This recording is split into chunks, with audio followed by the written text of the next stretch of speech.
তবে যেই মালটাকে নিয়ে কথা বলছি, আমি আদর করে অনেকে মাল বলি, মানে ভাই টাইপেরই মাল, ফারুক ভাই বা ফারুক মাল। ইউনূস সরকারের সময় একটা মাইর খাইছিল ভাই। আওয়ামী লীগ সরকারের সময় এরকম মাইর খায় নাই, একটা কঠিন মাইর খেয়েছিল এনসিপি নেতা কর্মীদের হাতে। তো সেই পুরান ঝালকি মিটালেন নাকি আসলে নতুন করে তথ্য দিলেন?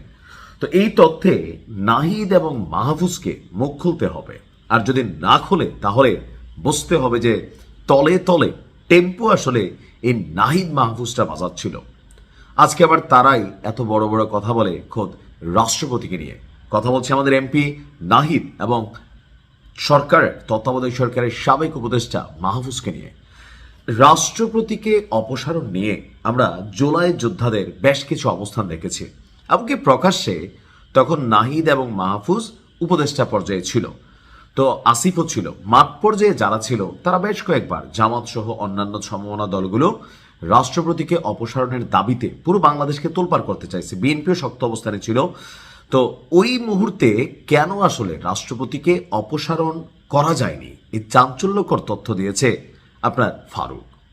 তার যে বক্তব্য, কালের কণ্ঠ প্রকাশিত পত্রিকার প্রতিবেদনটি বলছে যে রাষ্ট্রপতির অপসারণের আন্দোলন যেটা বড় আকার ধারণ করছিল, আমরা ভাবছিলাম যে পড়েই যাবে, সেই আন্দোলনকে থামাতে পেছন থেকে কল দিয়েছিল নাহিদ এবং মাহফুজ, অর্থাৎ তারাই রাষ্ট্রপতিকে অপসারণ করতে দেয়নি।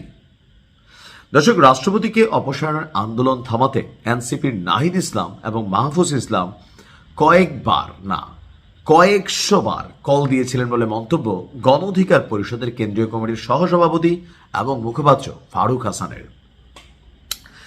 আপনার একটা ভিডিও ভাইরাল হয়েছে। ভিডিওতে ফারুক বলছে যে রাষ্ট্রপতিকে অপসারণ করে নতুন রাষ্ট্রপতি নির্বাচনের জন্য আমরা আন্দোলন করেছি, আমরা বঙ্গভবনের সামনে গিয়েছি, এমনকি সারা বাংলাদেশ থেকে অনেক মানুষই সেইখানে গিয়েছিল। ওই সময় এনসিপি বা জাতীয় নাগরিক পার্টি তারা কিন্তু সবচেয়ে বড় বিরোধিতা করেছে। তো কি করছে? তার বক্তব্য, আমার ফোনে ওই সময়কার অ্যাডভাইজার নাহিদ এবং মাহফুজ আলম আমাকে অন্তত পক্ষে কয়েকশো বার ফোন দিয়েছেন যাতে করে আমি ম্যানেজ করে বঙ্গভবনের সামনে যে আন্দোলন ছিল সেটাকে থামিয়ে দেই। তিনি আরো বলেন, তাহলে দেখেন নাহিদরা কিন্তু ওই সময় ক্ষমতায়, তারা ক্ষমতায় থাকা অবস্থায় চাইলে কিন্তু ওই সময় রাষ্ট্রপতিকে সরিয়ে নতুন রাষ্ট্রপতি নির্বাচিত করতে পারতেন, কিন্তু তারা করেন নাই। কেন? তারা ক্ষমতার চিন্তাটা করেছেন। আর এখন এই যে রাষ্ট্রপতিকে সরানোর আন্দোলন নিয়ে নাহিদ ইসলামরা, মাহফুজরা বা এনসিপি ওয়াক আউট করছে বা বিভিন্ন ধরনের আন্দোলন আমরা প্রটেস্ট দেখছি, তো এখন কেন করছে? কারণ এখন সিস্টেমটা ডিফারেন্ট। তারা এখন তত্ত্বাবধায়ক সরকারের মতন প্রভাবশালী বা বিলাসবহুল লাইফ তাদের আর নাই, ক্ষমতায় বিএনপি সরকার আছে। তো রাষ্ট্রপতিকে অপসারণ যদি টার্গেট হতো তাহলে কেন তারা যখন নিজেরা সরকার ছিলেন তখন রাষ্ট্রপতিকে সরানো হলো না? এখন বিএনপি সরকার নতুন ক্ষমতায় আসছে, বিএনপি সরকারকে প্রশ্নবিদ্ধ করার জন্য, অথবা সরকারকে নতুন করে একটা চাপে ফেলার জন্য, অথবা রাষ্ট্রপতি আন্দোলনের ইস্যুটা এমন একটা আন্দোলন যেখানে জনগণের একটা বড় অংশকে কানেক্ট করা যাবে।